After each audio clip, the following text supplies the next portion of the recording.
Era inevitável, tá aqui a segunda parte da saga de Thanos, publicada pela Editora Abril em formatinho, e você vai conferir os detalhes comigo depois da vinheta. Fica aqui.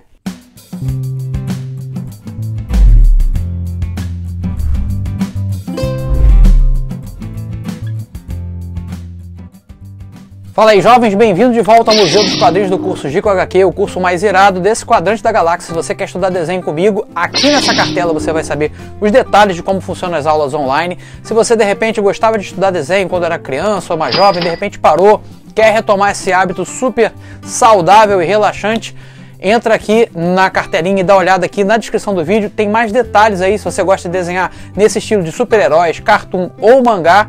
Esse é o lugar certo para você. Lembrando que as nossas aulas não são gravadas, as aulas são ao vivo, então você troca uma ideia com o professor durante a aula. Se for comigo, a gente vai batendo aquela ideia legal e você acompanha a correção na sua tela aí enquanto eu estou fazendo as observações sobre os seus desenhos, tá? Então é bem legal, bem interativo e vai ser um prazer ter você aqui nessa turma que não para de crescer. Estou inclusive abrindo novos horários, agora tem uma turma também às quartas-feiras, já está com horário disponível e quanto mais gente for chegando, a gente vai disponibilizando novos horários, tá bom? Então conto com você, se quiser vir estudar desenho comigo, vem pra cá. Lembrando que o curso não é só para criança, tá? A gente aceita criança também, mas também adultos e adolescentes são super bem-vindos aqui, tá bom?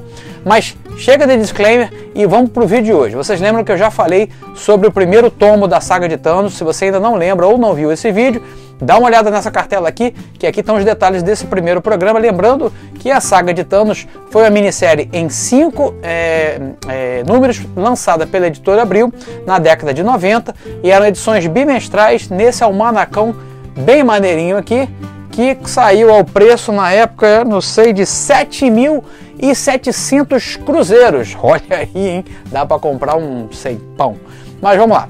Essa segunda edição aqui, ela é bem inferior à primeira e eu vou explicar por quê. Acompanha comigo nas imagens. Então a gente começa aqui a segunda edição com uma recapitulação, né, do que aconteceu lá na primeira. Aí tem todo aquele blá blá blá, que se você quiser economizar esse blá blá blá, assiste o vídeo aí que eu já gravei. E a gente começa justamente com essa história aqui do Coisa, né? É uma história que não tem muita importância, ou melhor dizendo, não tem importância nenhuma aí para a saga do Thanos em si. É uma história, assim, o que a Editora Abril procurou fazer aqui, eles foram compilando coisas que tinha participação do Thanos, mais ou menos tangenciando a história principal, que na verdade foi publicada na revista do Capitão Marvel, o que morreu, né? Então nessa história a gente vai ter o Coisa, e vocês lembram que na história passada o Coisa teve um quebra-pau com o Hulk e acabou largado lá no deserto, e aqui o Homem de Ferro está procurando esses irmãos sangue, esses dois vampiros espaciais aqui, também perto aí da onde está o Coisa, nessa localidade lá no deserto. E esses caras são acólitos do Thanos. Essa história serve mais para dizer que o Thanos já está com o cubo mágico, para relembrar, né, o leitor que ele já tinha tomado posse do cubo mágico lá na edição anterior, e ele tem uma implicância, vamos dizer assim, com os super-heróis da Terra. A história se termina assim, com o Thanos tirando os dois irmãos sangue lá da tal do deserto, onde ele estava nessa história do Marvel Team Up, do Coisa com o Homem de Ferro, e eles somem e acaba por aí essa primeira história. Você achou essa história fraca? Calma aí que piora, cara, porque na segunda história tem uma história do Demolidor. Aí você deve estar pensando, pô, Demolidor com a saga de Thanos, o que tem a ver? Pois é, não tem nada a ver, mas como eu falei, tangencia a história principal, e a Editora Abril achou por bem trazer essa história para cá e também para explicar a participação da Serpente da Lua, que ela vai aparecer nessa história. Acompanha as imagens aí comigo. Bom, a primeira história do Demolidor nessa edição vai apresentar o Matt morando com a Natasha em São Francisco, então ele já não está atuando como advogado em Nova York. É aquela fase que ele morou em São Francisco, antes dessa fase mais recente do Mark Waid, né? Lá da década de 70. Então ele está morando lá com a Natasha, todo pimpão, né? Namorando com ela e tudo mais. E aí, nessa história vai ter um combate dele contra o Kraven, já uma coisa meio nem nada a ver. É tudo mais ou menos levando a história, levando ele até uma situação onde ele é jogado pelo Kraven de cima de um penhasco assim, e antes de tocar as pedras lá embaixo, onde ele iria finalmente morrer, né, ele estava sem era nem beira ali, ia perder mesmo, ele é desmaterializado e aparece no covil da Serpente da Lua. Você achou que a história tá ruim, aí ela piora mais ainda, cara, porque é o seguinte, eles dão um jeito lá, um desafio de roteiro da época, e a arte também não ajuda, bem fraquinho mesmo, nem parece a história do Demolidor, que é um dos meus personagens favoritos da Marvel. Então nesse fiapo de roteiro fica estabelecido que a Serpente da Lua, a gente vai ser apresentado a origem dela, era uma menina terrestre que sofreu um acidente de carro, guarda esse acidente que vai ser importante mais lá na frente, e aí o mentor, o pai do Thanos, tá? Ele assiste aquele acidente, leva ela pra lá, pra Titã, e ela vai ser criada numa das luas lá com uma monja, existe esse termo? E ela vai ser treinada em artes marciais, em poderes mentais, blá blá blá blá blá. E isso tudo para dizer que ela se tornou um dos inimigos de Thanos. Ela tem ódio mortal de Thanos, porque afinal de contas ele causou a morte da família dela. Aí não sei por que cargas d'água ela acha que o Demolidor é um acólito de Thanos. Não sei de onde ela tirou essa ideia, aqui no roteiro, na história, não tem nada indicando isso. Ela simplesmente tira isso da cachola, do ar, assim, e diz que ele é um acólito de Thanos, que então ela tem que eliminar o Demolidor. E além disso, ela tem que eliminar toda a cidade de São Francisco, porque ela diz que aquilo ali é um covil de Thanos, a cidade tá contaminada pelo Thanos, ou seja, ela quer destruir São Francisco. Da onde que essa mulher tirou isso, né? E para esse intento de destruir São Francisco, ela implantou alguns agentes ali que estão adormecidos e que ela faz com que esses caras ganhem poderes, né? Tem aquele Angar, o Gritador, é um personagem bem ruinzinho da década de 70. Tem outro que é o Messias, que eu nem lembrava que personagem era esse. E tem um cara que é Terrax, que é um monstro de terra que não para de crescer. Gente, o pior que tem de história em quadrinho da década de 70 tá aí nessa história, bem ruinzinha mesmo. Ela foi colocada aqui justamente para explicar a presença da Serpente da Lua na parte boa da revista que está chegando ali, que vem mais para trás, que são as histórias do Capitão Marvel. Para piorar esse samba do crioulo doido que o Demolidor se meteu, o chefe dele, ou o sócio dele, eu não sei, o cara que tá lá, que é advogado também, acaba sendo revelado como se esse sim, um dos caras interessados em destruir São Francisco, ele tem alguma coisa a ver com Thanos. Ele acaba se mesclando esse tal Terrax, que é esse monstro feito de terra, e acredite que o monstro fica com aquele topete que o personagem tem, o monstro fica com um topete de terra igualzinho. Cara, é muito ruim mesmo. Eu passei assim, voando por essa história para chegar na parte boa, e eu não sei se essa história tá lá no compilado da Editora Abril, então eu não sei se eles tiveram essa intenção de colocar todos os detalhes. Talvez esteja, porque não sei como que vai explicar a presença da Serpente da Lua. Eu sei que no finalzinho da história o Capitão Marvel aparece lá para combater esse Terrax, que virou tipo um Godzilla gigante, um King Kong de lama, e aí tem aquela batalha envolvendo o Capitão Marvel, e no finalzinho da história serve simplesmente para que o Capitão Marvel leve a Serpente da Lua junto com ele para a história dele lá junto com os Vingadores. Essa sim é a parte melhor aqui da revista. Esqueci uma coisa, para piorar mais ainda tudo. O Demolidor, durante a história aqui, ele recupera a visão, porque a Serpente da Lua tem lá um Mumbo Jumbo lá, faz um poder, ele recupera a visão. Só que ele recuperando a visão, ele perde o sentido de radar. E aí ele vai lá felizão, olha a Natasha, e isso dura assim tipo 3 minutos. Aí ele vê que sem o radar dele, ele não vai conseguir lutar com a mesma eficiência que ele tinha. Ele pede para ela deixar ele cego de novo. Aí ele fica cego de novo. Ele podia assim, tipo, pensar melhor, né? Pô, será que isso não dá para você trazer meu sentido de radar de novo? Quem sabe? Não, ele pede para ficar cego. Ele fica cego de novo e aí volta o sentido de radar. Fechando parênteses, porque eu achei que merecia esse detalhe aí. E esse cara, esse roteirista merece palmas, hein? Muito bom. Bom, galera, isso tudo que eu falei leva exatamente a metade da revista. Então você vê que essa aqui é bem mais fraquinha em relação à anterior. Mas agora começa a ficar legal de novo, porque o Jim Starlin no argumento, novamente, e na arte, né? E aí tem toda aquela pegada cósmica que ele já começava desde aquela época a trabalhar. Lances como religião, metamorfose, mudança, evolução, todo esse aspecto cósmico, metafísico, que ele vinha abordar nas obras posteriores dele. Aqui está em estágio embrionário, mas ainda dá para se divertir. Tem aquela pecha de saga cósmica, apesar de ser um argumento bem pueril, não me entenda mal. Não estou dizendo que isso aqui é como revolucionou os quadrinhos. Não. É uma história em quadrinho rasinha, tá? É rasinha, mas é legal de ler, né? É tipo aquele hamburgão podrão que você come, bate, né? É gostoso, você sabe que não vai fazer muito bem, mas de vez em quando vale, né? Tipo isso aqui, é uma coisa rapidinha, para você se divertir rapidinho, e bota lá na prateleira e meio que esquece. A lembrança que eu tenho das outras revistas que vem depois, que eu vou explorar aqui também, é que as histórias são melhores, tá? Mas essa aqui ainda não é grandes coisas não. Mas para fãs do Jim Starlin, do Capitão Marvel e do Thanos, pô, acho que vale a pena sim. Vamos ver como é que foi essa história aí. Bom, esta história aqui originalmente foi publicada em Capitão Marvel número 31 de 1974 e vai apresentar o Capitão Marvel e a Serpente da Lua chegando lá na QG dos Vingadores, e eles estão bolando um plano para impedir o Thanos. O Thanos aqui já está com o cubo cósmico, então sabe que ele se tornou um cara mega poderoso, e ele já tinha aquele cortejo, ele namorava a idealização, a personificação da morte, que aqui ainda não está com aquela carinha de caveira. Essa mudança vai acontecer durante essa história aqui. Thanos então aprisionou o pai dele e o irmão, né, o Mentor e o Star Fox, estão aprisionados lá num campo de estase, lá na nave dele, bonitão. E ele faz o que? Ele transporta o Capitão Marvel, o Homem de Ferro, a Serpente da Lua, o Visão, mais alguns Vingadores para lá e deixa todo mundo paralisado, para ele poder contar o que ele vai fazer, que eu vou acontecer, que eu vou destruir, que eu vou pegar, dominar, eu vou fazer acontecer. Aquela parte da história onde o vilão conta o plano, né, que é bem clichêzão de quadrinhos.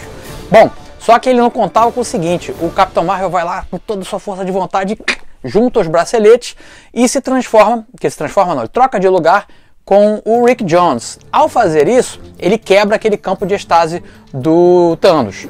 Bom, aí tem um quebra-pau infernal quando isso acontece, né? Os heróis todos contra os vilões lá e o Capitão Marvel contra o Thanos, num quebra-quebra violento. Ele lembra que ele agora está com a consciência cósmica, ele se tornou um guerreiro melhor.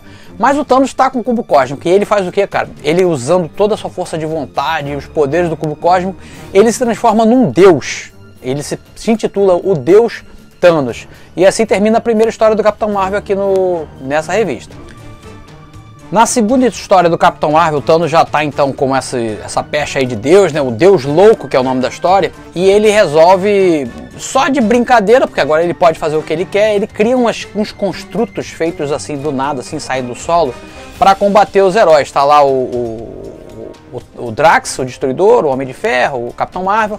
O Capitão Marvel, então, ele não consegue vencer aquelas criaturas, porque ele não tem vida, então você quebra, eles voltam, quebra e volta. É uma batalha impossível de ser vencida. Aí quem está do lado dele é aquele Isaac, que é uma personificação de um computador, né, lá de Titã. E aí ele fala, cara, você não vai conseguir vencer, não assim cara, né, porque ele não é carioca, mas ele fala assim, pô, você não vai conseguir vencer esses caras aí, porque esses caras estão vinculados à sua existência, enquanto você existir, eles vão existir também. Pô, aí o cara se liga, o Capitão Marvel faz o quê? Troca de lugar com o Rick Jones. E o Rick Jones, então, não é o Capitão Marvel, os bichos travam ali na hora. Aí, cara, o que o Rick Jones faz? Ele pede pro Isaac transportar ele pra Terra. E nisso ele tá o Thanos lá na personificação de Deus, né? O Rick Jones começa a tirar sarro, a tirar onda, porque ele assim, pô, esse cara aí, ele tem um fraco dele, é o ego dele. Então o lance é pegar aonde aperta, né? Aí ele começa, pô, você é isso tudo mesmo, cara? Você é Deus? Pô, eu acho que se você tiver essa forma mortal, você não ia aguentar um pau a pau ali com Capitão Marvel não, hein? Não sei não, hein? Aí o Thanos cai nessa, tadinho inocente, né? E ele volta então pra forma humana. E aí o Rick Jones se transforma no Capitão Marvel, troca de lugar com o Capitão Marvel para poder ter aquele quebra-pau bacana aí, que é o que a gente quer ver na história, né? Aí só que dá um pausa aqui, porque aí a gente vai ter uma história dos Vingadores que é inserida aqui no meio, que faz parte sim dessa história, que é o seguinte: o Thanos tinha enviado uma armada para invadir a Terra, né? Naves espaciais lá. Mas isso tudo fazia parte do plano dele, porque ele queria tirar a atenção para uma outra coisa que ele estava produzindo, aquela coisa de plano que vai e volta. Bom, é isso, as naves estão indo. Essa história dos Vingadores não tem nada demais, na verdade. É só um combate dos Vingadores contra essas naves espaciais. E eles acabam vencendo, né? Os Vingadores. Tem uma parte muito engraçada, aquela coisa de quadrinhos dos anos 70, né? Que os personagens vão para o espaço com aquela roupa normal, assim, tipo tanga, né? Ou sainha. E aí botam um negócio assim na cabeça e pronto, tá resolvido, né? Tá respirando, tá vivo, né? Isso é interessante assim, a versão infantil, pueril do espaço ainda, né, para os autores da década de 70. Muitos deles usavam esse recurso. O Capitão América lá com um negócio, um capacete de arma. Tá com capacete, tá bom, tá valendo. Frio, que frio, nada. Bom, mas a história dos Vingadores é desenhada pelo John Buscema com a arte final do Dave Crockett, então acho que vale a pena, né?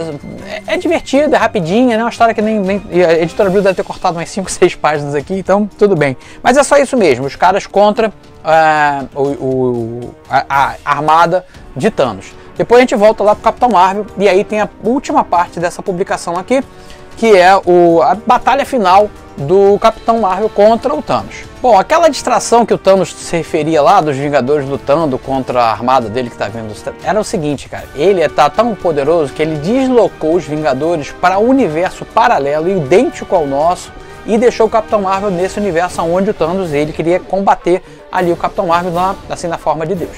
Então os Vingadores estão em outro lugar, e o Drax e o Capitão Marvel ficaram aqui para ir no combate sozinho lá contra o Thanos.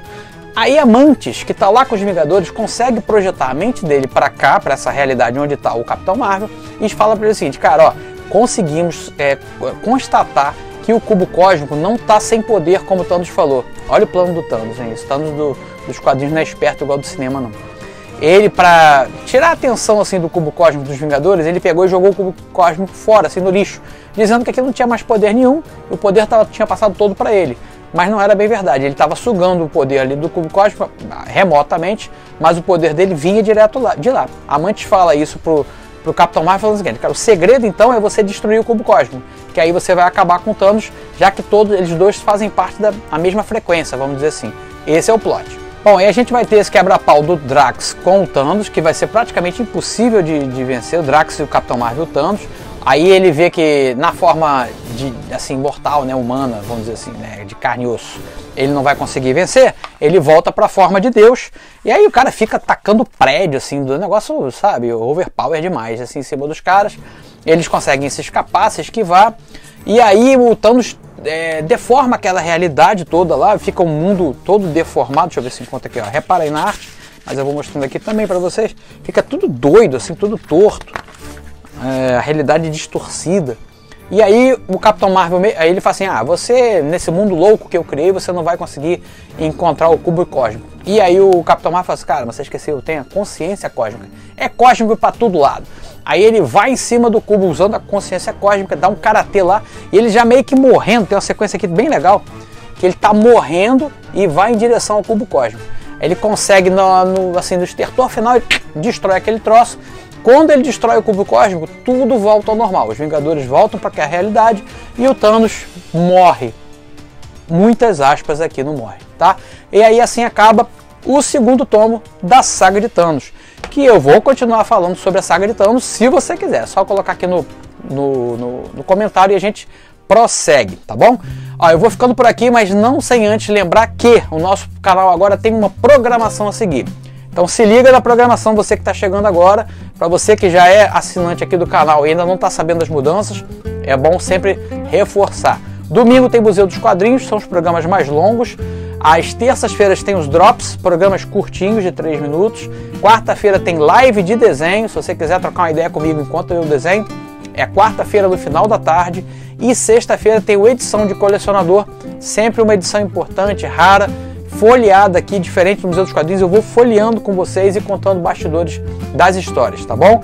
Essa semana deve ter a edição número 1 do Hulk da Editora Abril. Então, se você curte, é dessa época, quer matar a saudade, vem pra cá, fica comigo, tá bom? Fico por aqui, um grande abraço para vocês. Se puderem compartilhar e divulgar aqui, curtir o vídeo também para mais gente chegar aqui, eu agradeço. Fiquem com Deus, se cuidem, até um próximo. Tchau, tchau.